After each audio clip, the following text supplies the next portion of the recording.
Meus queridos, a paz do Senhor Jesus a todos. Hoje, lição de número 3, Ruth e Noemi, entrelaçadas pelo amor. Essa nossa lição está dividida em 3 tópicos principais, que são a proposta de Noemi, segundo, a convicção amorosa, terceiro, a convicção da mulher. O teu Deus é o meu Deus. O textual está em Ruth capítulo 1, versículo 16, que diz assim: Disse, porém, Ruth: não me instes ou não insistas para que eu te deixe e me afaste de ti, porque onde quer que tu fores, irei eu, e onde quer que pousares à noite, ali pousarei eu. O teu povo é o meu povo, o teu Deus é o meu Deus. A verdade prática diz que amar uns aos outros sem nada exigir em troca evidencia que Deus está em nós e nos une em relacionamentos fortes e duradouros. A palavra-chave aqui é amor. Primeiro tópico, a proposta de Noemi. Primeiro subtópico, uma crise em família. Então, o principal provedor da casa, o marido de Noemi, que era Elimeleque, o nome dele significa meu Deus é rei. Ele tinha morrido. Seus filhos Malom e Quilion, olha o significado dos nomes. Malom significa doença e Quilion significa definhamento. Eles se casaram e tiveram também uma morte prematura, deixando 2 viúvas moabitas, que é Ruth e Orfa. Ruth significa amizade e Orfa significa pescoço. Então, considerando os nomes, é bastante provável que Malom e Quilion não tivessem boa saúde. Então a vida de Noemi, a palavra Noemi significa agradável, ela tornou-se amarga e ela também preferiu ser chamada de Mara, que significa amarga ou amargosa, está lá em Ruth capítulo 1, versículo de número 20.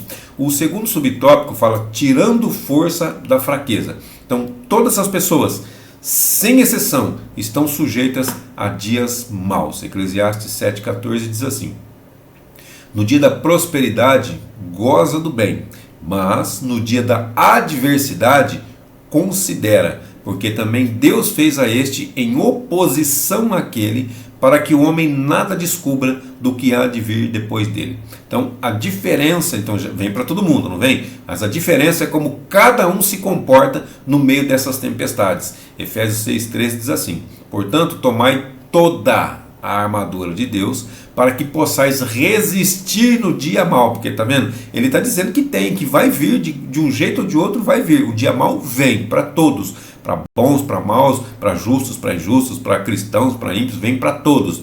Então, para que possais resistir no dia mau e, havendo feito tudo, ficar firmes. Então tem que tomar toda a armadura de Deus para poder resistir no dia mau, porque com certeza ele vem. Noemi soube que Deus havia abençoado o seu povo. Está lá em Ruth capítulo 1, versículos 6 e 7 diz: então se levantou ela com suas noras, ela que é Noemi, com suas noras, e voltou dos campos de Moabe, porquanto na terra de Moabe ouviu que o Senhor tinha visitado o seu povo, dando-lhe pão. Versículo 7. Por isso saiu do lugar onde estivera, e as suas noras com ela, e indo elas caminhando para voltarem para a terra de Judá. Então ela foi toda feliz, toda contente com seu marido, com seus 2 filhos, e ela retornou nesse momento, por enquanto ela retornava com as suas 2 noras. Hebreus 11:34 diz assim: apagaram a força do fogo, escaparam do fio da espada, da fraqueza tiraram forças, na batalha se esforçaram, puseram em fuga os exércitos dos estranhos. Então, Noemi, ela teve uma atitude de liderança, mesmo em meio à tristeza e à dor que ela sentia pela perda do marido e dos filhos. Então os problemas da vida, eles não podem nos paralisar. Provérbios 24:10 diz: se te mostrares fraco, ou outra tradução vai dizer frouxo, no dia da angústia, tua força é pequena. Olha só o que diz, o que Salomão deixou escrito para nós aqui. Então o terceiro subtópico fala sobre sem manipulação emocional. Ruth e Orfa decidiram prontamente acompanhar a sogra. Ruth 1, versículos 7 e 8. Por isso saiu do lugar onde estiver e as suas noras com ela. E indo elas caminhando para voltarem para a terra de Judá, versículo 8, disse Noemi às suas noras: ide, voltai cada uma à casa de sua mãe, e o Senhor use convosco de benevolência, como vós usastes com os falecidos e também comigo. Aí Ruth 2,11 também diz assim, ó, e respondeu Boaz e disse-lhe, bem se me contou quanto fizeste a tua sogra, depois da morte de teu marido, e deixaste a teu pai e a tua mãe, e a terra de onde nasceste, e vieste para um povo que antes não conheceste. Pode ver que a sequência aqui, nós lemos um pedacinho do capítulo 1, agora um pedacinho do capítulo 2, Boaz está falando muito bem de Ruth, porém cadê Orfa? Orfa voltou, daqui a pouquinho a gente vai ver, tá? Mas agora, mesmo Noemi avançada em idade, ela pensou primeiro nas suas noras e no futuro delas. Ela se preocupou com elas. Ela não quis manipular, já que ela estava sofrendo demais. As meninas também estavam. Ruth e Orfa também estavam sofrendo. Elas também perderam o marido. Noemi, além do marido, ainda perdeu os filhos. Olha só que dificuldade, que problema. Mas era assim. E ela já estava numa idade avançada também. Mas ela não quis manipular ninguém. Não, pelo contrário. Ela se preocupou com o bem-estar das suas noras. Ruth, capítulo 1, versículos do 8 a 13, se você quiser ler depois, tem esse contexto que nós acabamos de falar, tá? Então, a manipulação emocional, ela é sutil e ela costuma se manifestar desde cedo. Mas olha o que Salomão deixou escrito em Provérbios 20:11. Até a criança se dará a conhecer pelas suas ações, se a sua obra é pura e reta. Então, pelas atitudes, pelas ações, nós sabemos se a pessoa é manipuladora ou não. Até mesmo a criança a gente consegue identificar isso daí. Então, o pecado, ele não escolhe idade. Pessoas emocional e espiritualmente sadias, elas não são manipuladoras, não importa o que aconteceu. Olha o que aconteceu com ela. Marido e os 2 filhos. Perdeu tudo que ela possuía. Estava numa terra estranha. Ela ouviu falar que tinha pão, que Deus abençoou a sua terra. Então ela voltou para Belém. Ela estava de caminho de volta para Belém. Mas ela não manipulou as suas noras. E nem ninguém também, né? O resumo desse tópico diz que a crise familiar de Noemi traz lições a respeito da perseverança e do bem-estar emocional. O segundo tópico fala sobre a convicção amorosa. Primeiro subtópico, uma amizade provada e aprovada. Então, Orfa amava Noemi, mas seu sentimento e força moral não eram tão fortes quanto o de Ruth. Então, Ruth 1,14 diz, então levantaram a sua voz e tornaram a chorar. E Orfa beijou a sua sogra, porém Ruth se apegou a ela. Olha só, então aqui está uma despedida, tá? Quando Orfa beijou, ela voltou para sua terra, ela voltou para a casa dos seus pais. Ruth não, Ruth se apegou a ela de tal forma que acompanhou ela e foi com ela por onde ela andou. Ela estava voltando para a terra, Ruth também estava voltando para a terra. Na verdade, Ruth estava saindo da sua terra e acompanhando a sua sogra. Então, a firmeza e o altruísmo de Noemi, eles novamente se revelam aqui em Ruth 1,15. Ó. Por isso disse Noemi, eis que voltou a tua cunhada ao seu povo e aos seus deuses. Volta tu também após a tua cunhada. Então, Orfa voltou. Então, agora ela está falando novamente para Ruth. Ó, a tua cunhada voltou. Volta você também para sua família, para os seus deuses, para o seu povo. Então a atitude de Noemi extraiu o que havia de mais íntimo na pessoa de Ruth. Olha só, porque Ruth 1,16 diz assim, ó, essas palavras que foram o nosso texto áureo que foi lido. Aonde quer que tu fores, irei eu. E onde quer que pousares à noite, ali pousarei eu. O teu povo é o meu povo, o teu Deus é o meu Deus. Então Ruth, ela amava a sua sogra e também amava o Deus da sua sogra. O segundo subtópico fala sobre amizade na adversidade. Então Salomão escreveu, Provérbios 17:17, o amigo ama em todos os momentos, é um irmão na adversidade.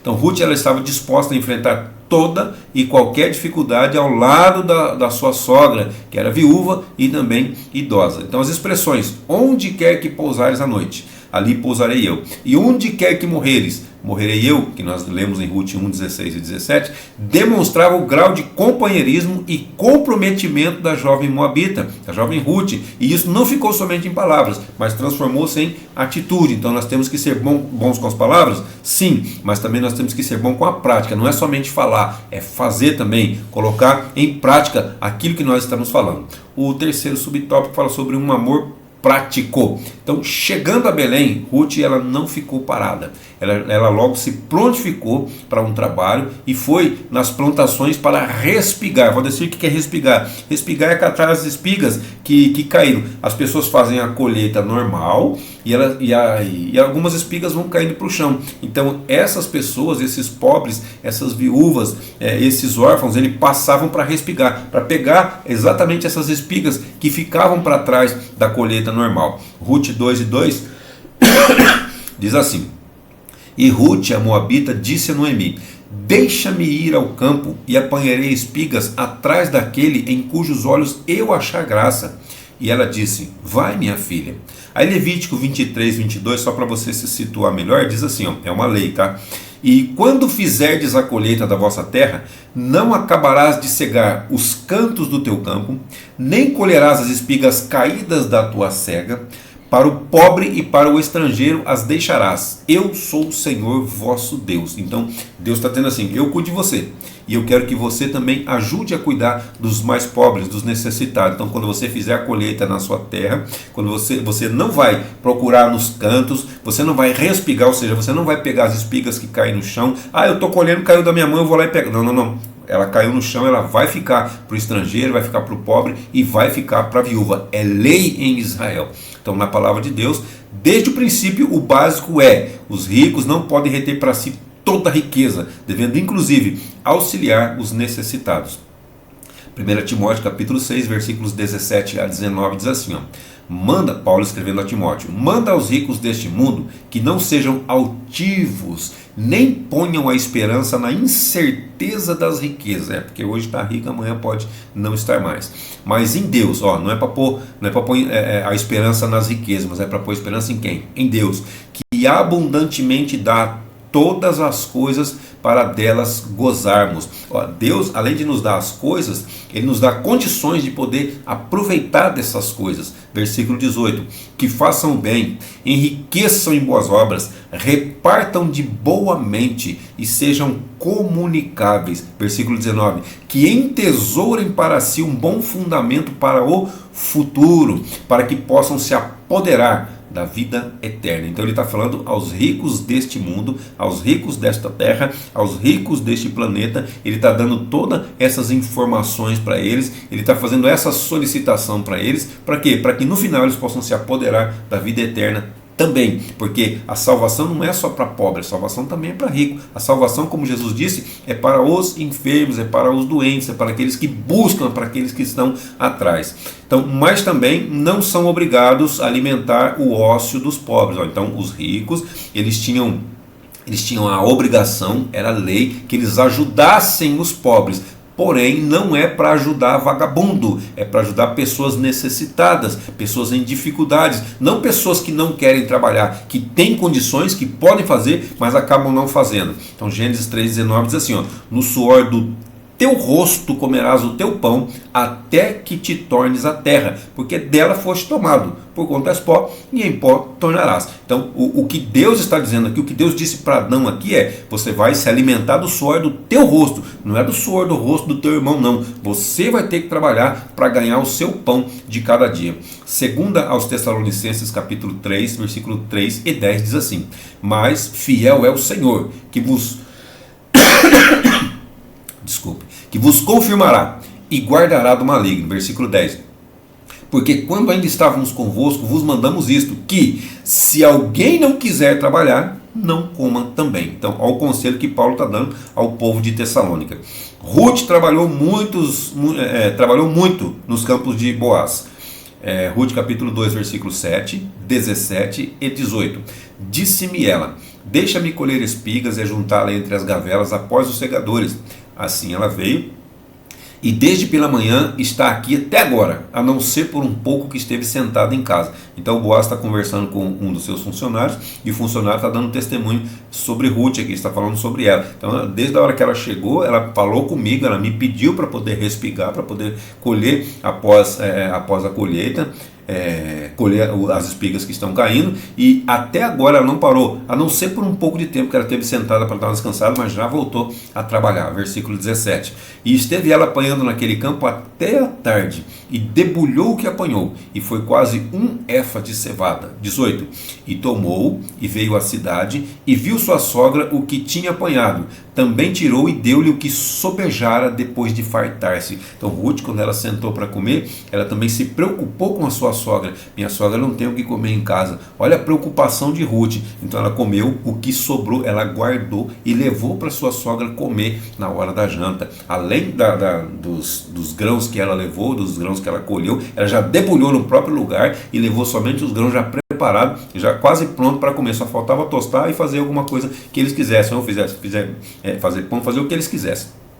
Então Ruth não apenas dizia amar, mas ela praticava o amor. Está vendo só a diferença? Não é só falar, mas também fazer. 1 de João 3,18 diz: meus filhinhos, não amemos de palavra, nem de língua, mas por obra e em verdade. O resumo desse tópico diz que a convicção amorosa de Ruth nos ensina a respeito do amor prático. O terceiro tópico fala sobre a convicção da mulher. O teu Deus é o meu Deus. Primeiro subtópico, uma fé fervorosa. Então, sua declaração convicta perante Noemi: o teu Deus é o meu Deus. O que isso demonstra? Demonstra a sua profunda devoção ao Deus de Israel. Onde está isso, Valdecir? Ruth capítulo 2, versículo de número 12. Em Ruth 3,10 diz assim: e disse ele: bendita sejas tu do Senhor, minha filha. Melhor fizeste esta última benevolência do que a primeira, pois após nenhum dos jovens foste, quer pobre, quer rico. Então Boaz ele está falando com Ruth e também está dando testemunho de Ruth. Fala, ó, bendita és do Senhor agora. Por quê? Porque Ruth foi procurar ele para que ele remisse a ela. Ou seja, ele era um parente remidor. Então, ao invés de Ruth, por ela ser jovem, ela podia ter procurado um jovem lá em Israel, que seja rico, que seja pobre, isso não importa. Mas não, ela foi atrás de Boaz, que era o parente remidor, aquele que iria ajudar a família. Então Ruth ela alcançou uma excelente reputação. Olha só, Ruth 3,11. Toda a cidade do meu povo sabe que és mulher virtuosa. Então, ó, Boaz estava dando testemunho dela novamente. Toda a cidade, todo o meu povo sabe que você é uma mulher de virtudes.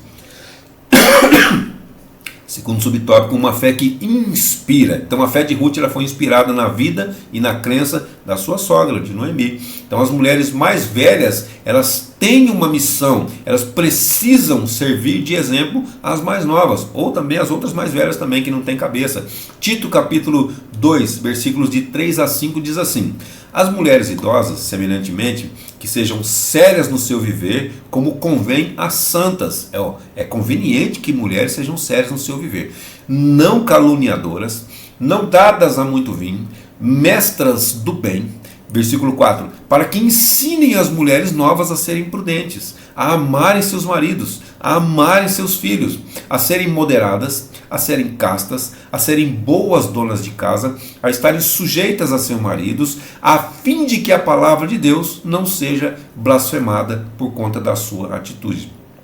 O terceiro subtópico fala sobre a sensibilidade sob a liderança. Não é sobre, é sob, tá? Debaixo da sensibilidade, debaixo da liderança. Então, as mulheres evidenciam uma profunda sensibilidade espiritual. Isso é notório em qualquer passagem da Bíblia que nós vemos. As mulheres sempre evidenciam uma profunda, muito mais do que os homens até, sensibilidade espiritual. Então elas foram as primeiras a testemunharem e também a crerem na ressurreição do Senhor Jesus. Está lá em Lucas capítulo 24, versículos de 1 a 10, também em João capítulo 20, versículos de 11 a 18, entre outras passagens em que as mulheres tiveram o privilégio de estar primeiro diante de Jesus e poder levar a mensagem verdadeira para os seus discípulos. Então, uma liderança séria que orienta o trabalho da mulher, evitando que ela seja explorada em sua fé. Filipenses capítulo 4, versículo de número 3. E peço-te também a ti, meu verdadeiro companheiro. Se ele está dizendo verdadeiro companheiro é porque tinha os falsos também, né? Que ajude essas mulheres que trabalharam comigo no Evangelho. Então ajuda ela, não explora a fé dela. Evite que outros explorem a fé delas, que elas sejam exploradas, que elas sejam abusadas, que elas sejam usadas por outras pessoas. E com Clemente e com meus outros cooperadores, cujos nomes estão escritos no livro da vida. Peço a ti, meu verdadeiro companheiro, ajude essas mulheres que trabalharam comigo, ajude elas. Em várias outras passagens, Paulo cita nome de outras mulheres também que cooperaram com ele na obra do Senhor. O resumo desse tópico diz que a convicção de Ruth nos apresenta uma fé fervorosa e uma fé que inspira, que nos ajuda a ter um exemplo de como seguir nossa carreira. A conclusão diz que, ao pensarem uma na outra e se dedicarem ao cuidado mútuo, ambas foram alcançadas pelo favor divino. Então, Ruth se preocupava com sua sogra se preocupava com Ruth. Então, Noemi se preocupava com Ruth se preocupava com Noemi, e ambas foram abençoadas pelo Senhor. Quer ver isso daí? Ruth capítulo 4, versículos do 13 ao 17, tá bom? Então, em um mundo tão narcisista, em um mundo tão que a pessoa, a síndrome de Narciso, Narciso é aquele camarada que olhava para o espelho e só via ele era bonito, ele era o tal, ele era o cara, só pensava nele, só se preocupava com ele. Então, no meio de um mundo tão narcisista em que as pessoas só pensam em si próprio, o Senhor espera que nós nos doemos mais uns aos outros. É difícil? Se fosse fácil, todo mundo faria, né? Então é difícil realmente. Mas 1 Timóteo 5,8 a gente já conclui. Mas, se alguém não tem cuidado dos seus, e principalmente dos da sua família, negou a fé, e é pior do que o infiel. Palavra dura, mas é a realidade. Queridos, Deus abençoe sua vida, sua saúde, seu ministério, suas finanças, e até a nossa próxima aula, se assim Deus nos permitir.